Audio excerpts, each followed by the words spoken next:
નમસ્કાર મિત્રો, ઉનાળુ પાકનું વાવેતર કરવું છે તો કોઈ પણ ઉનાળુ પાકની અંદર દાખલા તરીકે બાજરી હોય, મગફળી હોય, તરબૂચ ટેટી કે કાળેંગા હોય તો તમારી જોડે જો છાણિયું ખાતર હોય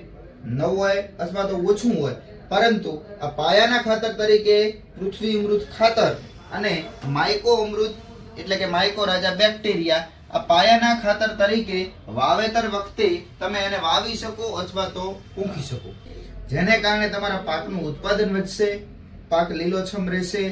ઉત્પાદનમાં વધારો કરવા માટે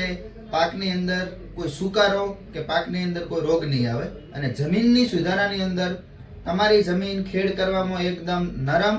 પોચી રહેશે, જેને કારણે તમારા ખેતરની અંદર જે જમીન છે એનો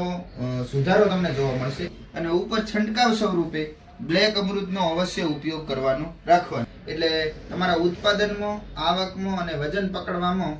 અનાજ બહુ સારું નીકળે. કોઈ પણ પાક હોય પરંતુ આ વસ્તુ વાપરવાનો અવશ્ય આગ્રહ રાખો.